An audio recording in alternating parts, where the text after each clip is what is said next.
Greetings of the day to all my dear students. I hope that you all are in good health. Today, I want to share a short story with you about what is happiness and how important it is in every individual's life. Once, a group of 50 people were attending a seminar. Suddenly, the speaker stopped and decided to do a group activity. He started giving each one a balloon. Each one was asked to write his or her name on it using a marker pen. Then all the balloons were collected and put in another room. Now, these delegates were let in that room and asked to find the balloon, which had their name written within 5 minutes. Everyone was frantically searching for their name, colliding with each other, pushing around others, and there was utter chaos. At the end of 5 minutes, no one could find their own balloon. Now each one was asked to randomly collect a balloon and give it to a person whose name was written on it. Within minutes, everyone had their own balloon. The speaker began. Exactly. This is happening in our lives. Everyone is frantically looking for happiness all around, not knowing where it is.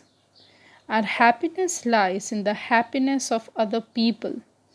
Give them their happiness, you will get your own happiness. And this is the purpose of human life. So, this is Shreya Jadhav welcoming you all to my e learning channel. And today we are going to learn English, grade 11, chapter 2. We are not afraid to die if we can all be together. And this is written by Gordon Cook and Alan East. This is part 2 of the video. So, let us know something about the author. Gordon Cook was born on December 3, 1978, in Toronto, is a two-time Canadian Olympic sailor. He sails for the Canadian Yacht Club. He is the son of Stephen Cook and Linda Cook. Introduction for answer. Now, dear students, always remember that whenever you are appearing for any test or exams, start your answer with introduction. This creates a good impact. So here it is. Prose. Prose name. We are not afraid to die if we all die together. Author's name Gordon Cook and Alan East. Genre short story. Summary. This story is a patience and bravery on a part of the narrator, his family, and the two crew members. So now we'll start with the summary of the chapter. In July 1976, the narrator, with his family, set sail from Plymouth, England, for Australia. His wife Mary, daughter Suzanne, and son Jonathan wanted to duplicate the round the world voyage undertaken by Captain James Cook 200 years ago. Their boat, Wave Walker, was 23 meters, 30 tons boat, tested to stand the roughest weather they could find. For 16 years, they had honed their seafaring skills. They planned their 3 years journey. The first leg of 105,000 kilometers was set up to west coast of Africa to Cape Town.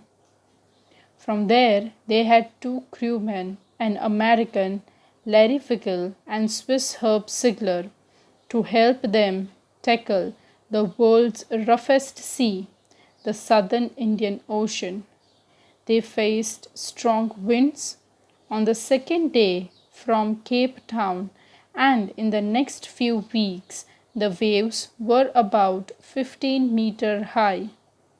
On December 25, the Christmas day, the weather was bad, but they celebrated the festival. On January 2, the waves were really huge.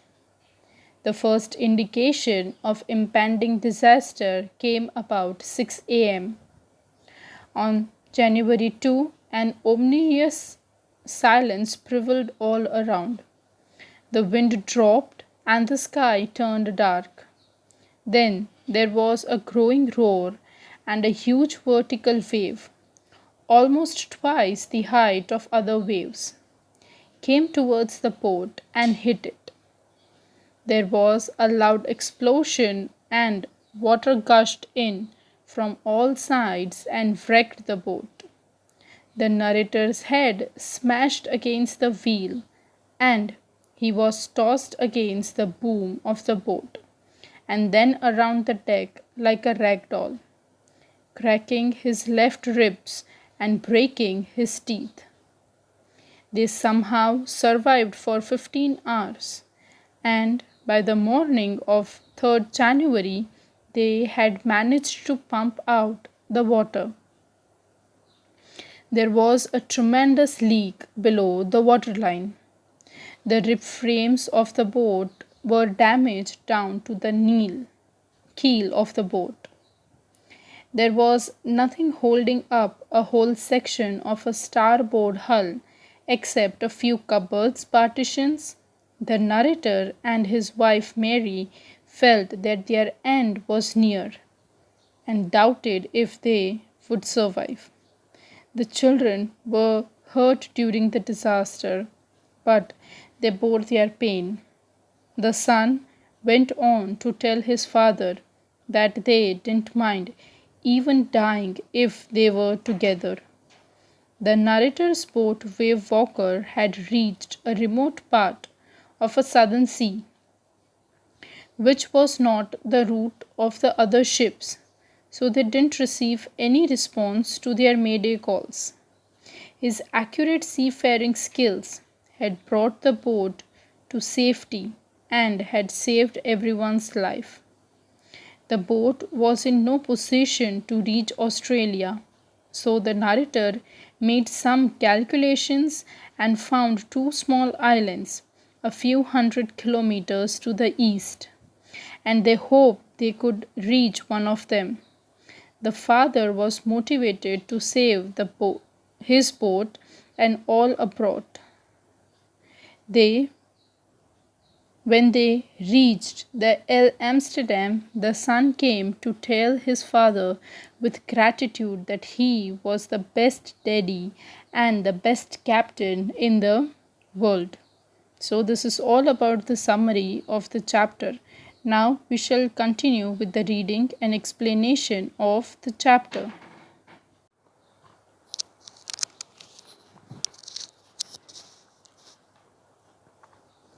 By morning of January 3, the pumps had the water level sufficiently under control for us to take 2 hours rest in rotation. But we still had a tremendous leak somewhere below the water line. And on checking, I found that nearly all the boat's main rib frames were smashed down to the keel. In fact, there was nothing holding up the whole section of the starboard hull except a few cupboard partitions. So now it was 3rd January. Now the water level was under control for them to take 2 hours of rest so that they could get back their energy. Somehow, when the author checked, he saw that the main rib frames of the boat were totally damaged. They were smashed down. Moreover to that, there was nothing holding up the whole section. There was a starboard hull, and except the cupboard partitions, nothing was there. We had survived for 15 hours since the wave hit, but Wave Walker wouldn't hold together long enough for us to reach Australia. I checked our charts and calculated that there were two small islands a few hundred kilometers to the east. One of them, El Amsterdam, was a French scientific base. Our only hope was to reach these pinpricks in the vast ocean. But unless the wind and seas abated so we could hoist sail, our chances would be slim indeed. The great wave had put our auxiliary engine out of action. So now eventually what happened? That it had been 15 hours since the wave hit them. Somehow Wave Walker, the boat had managed to survive, but it will not help them for a longer time duration. And it was next to impossible for them to reach Australia in this calculation. Somehow they checked their charts and they calculated how far they were. But somehow he had managed that there were two small islands some few hundred kilometers to the east. One of them was El Amsterdam, and it was a French scientific base. It was their only hope because it was a pinprick in a vast ocean. But there were very little chances to reach there because the engine was out of action. On January 4, after 36 hours of continuous pumping, we reached the last few centimeters of water. Now we had only to keep pace with the water still coming in. We would not set any sail on the mainmast. Pressure on rigging would simply pull the damaged section of the hull apart. So we hoisted the storm jib and headed for where I thought the two islands were. Mary found some corned beef and cracker biscuits, and we ate our first meal in almost 2 days. So it was on 4th of July that after 36 hours of continuous pumping, now only few centimeters of water was left. Moreover to that, they could not move on the main mast at the top because it was totally destroyed. And if any pressure was given over there, then there were chances that the whole boat would sink again. The author thought that he hoisted the storm jib and they started sailing towards those two islands where he thought they could be because they have lost their way. Mary found some corned beef and crackers biscuit, and they ate their first meal in almost 2 days. But our respite was short lived. At 4 p.m., black clouds began building up behind us.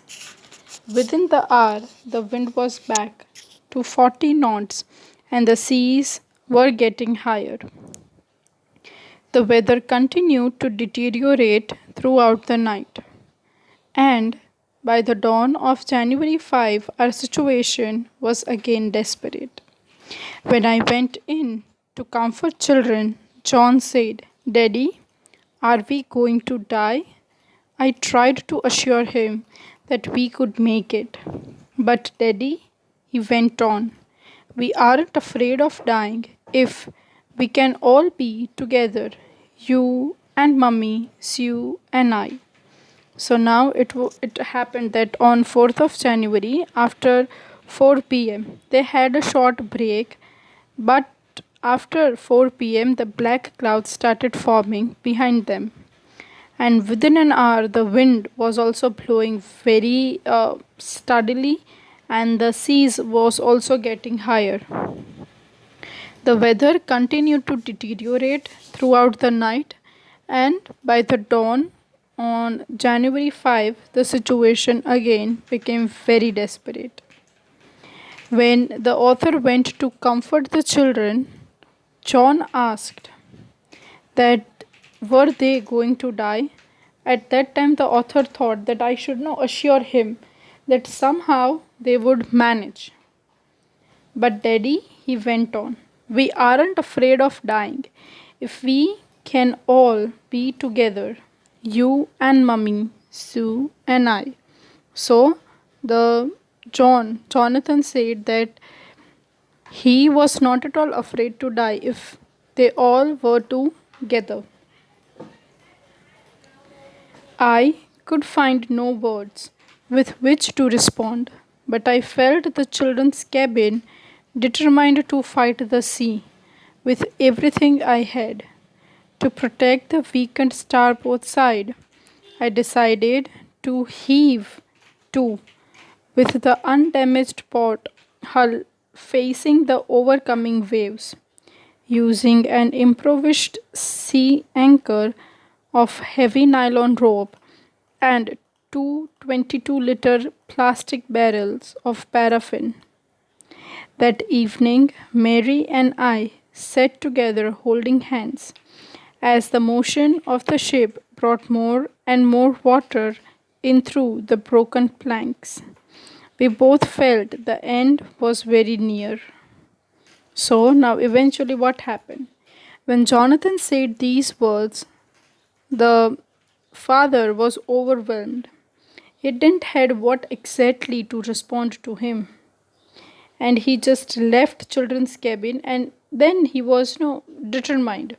He got inspiration. He made up his mind that whatever would happen, somehow he would save each and every one. But slowly and gradually, the evening got very worst. He managed to somehow collect the things so that it could be useful for them. And in the evening time, Mary and the sailor, both of them just sat, holding each other's hands in motion. And no, they were watching that more and more water was coming through the broken planks. And they felt that their end was very near because they have tried their best. They had forgotten their roots. Where they were supposed to heed, they didn't know. The mayday calls were not working at that time also. But Wave Walker rode out the storm, and by morning of January 6, with wind easing, I tried to get a reading on Sexton. Back in the chart room, I worked on wind speeds. Changes, of course, drift the current in an effort to calculate our position. The best I could determine was that we were somewhere in 1,50,000 kilometers of ocean looking for 65 kilometers wide island. So eventually, now somehow they have survived the January 5th night, which brought storm and rain. On January 6th, the atmosphere changed, it was good enough, and they started calculating their position. And somehow they were around 1,50,000 kilometers in a huge ocean, and they were looking for a 65-kilometer wide island. While I was thinking, Sue, moving painfully, joined me. The left side of her head was now very swollen, and her blackened eyes narrowed to silt.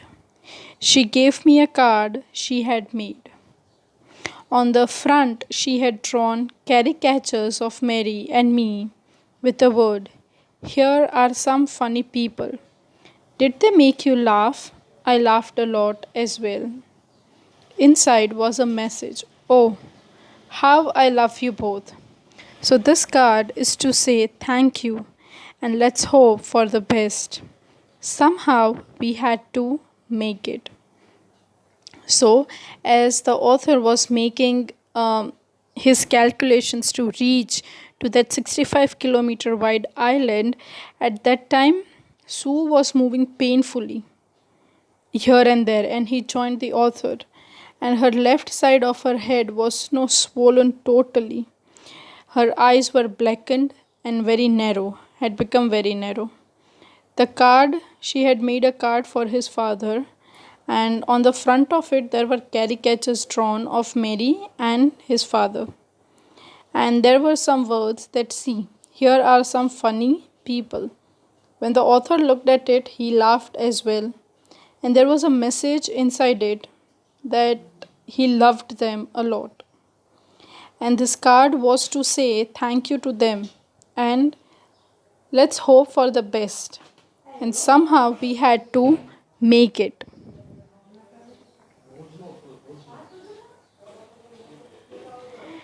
I checked and rechecked my calculations. We had lost our main compass, and I was using a spare which had not been corrected for magnetic variation.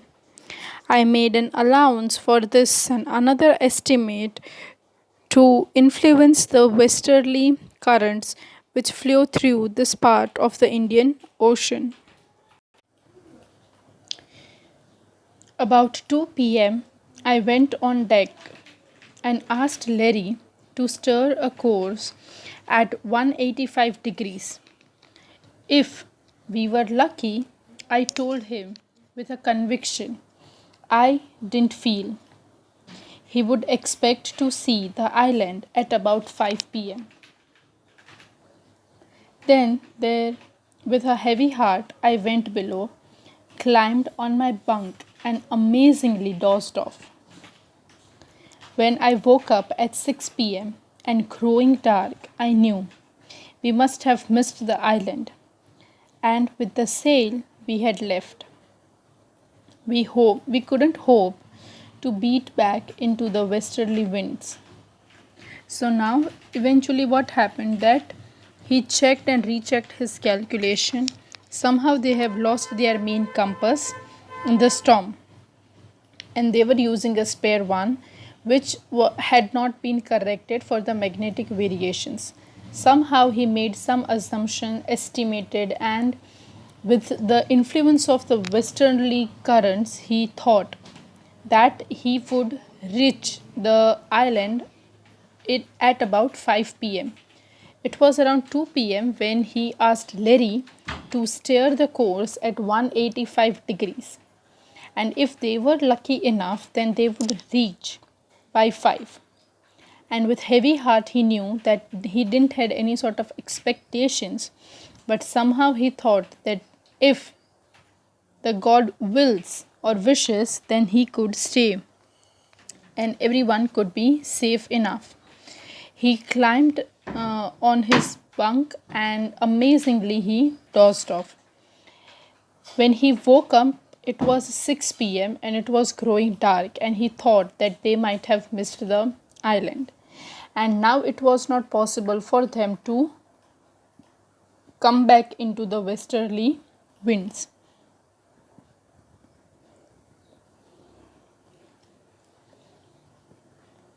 At that moment, a tousled head appeared at my bunk. "Can I have a hug?" Jonathan asked. Sue was right behind him. "Why am I getting a hug now?" I asked. "Because you are the best daddy in the whole world and the best captain," my son replied. "Not today, John, I'm afraid." "Why? You must be," said Sue in a manner of fact voice. "You found the island." "What?" I shouted. "It's out there in front of us," they chorused, "as big as a battlefield." I rushed on the deck and gazed with relief at the stark outline of El Amsterdam. It was only a bleak piece of volcanic rock with little vegetation, the most beautiful island in the world. So now what happened when he no woke up, he was having a tousled head, means he was not no uh, ready to appear, means to think very quickly. At that time Jonathan came and he told that can he give hug to him, and Sue was also standing right behind him. And the sailor asked, the narrator asked, that why was he getting the hug now. At that time Jonathan said that he was the best daddy in the whole world as well as the best captain. And no, the author told that not today because he was afraid. And at that time Sue said that why he was supposed to be afraid, because he found the island. That was a big, we can say, no, an exclamation for him what to say. And in front out there was a big island as big as a battlefield. It was just a bleak piece, a small piece of a volcanic rock with little vegetation. But for them, it was the world's most beautiful island. We anchored offshore for the night, and the next morning, all 28 inhabitants of the island cheered us. They helped us ashore.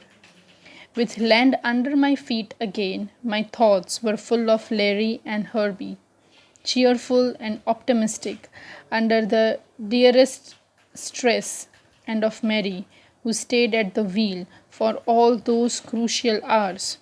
Most of all, I thought of a 7-year-old girl who didn't want us to worry about her head injury, which subsequently took 6 minor operations to remove the recurring blood clot between the skin and skull, and a 6-year-old who was not afraid to die.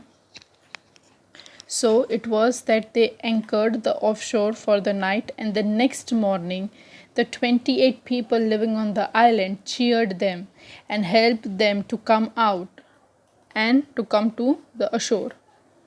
And for after so many times, no, having land under his feet, he his thoughts were full of Larry and Herb, who were so cheerful, who were so optimist that they didn't lose faith within him. And Mary, his wife, who had stayed at the wheel for all these crucial hours. And she also was no less than supporting him to do his best, the decisions which he took. He means she always helped him.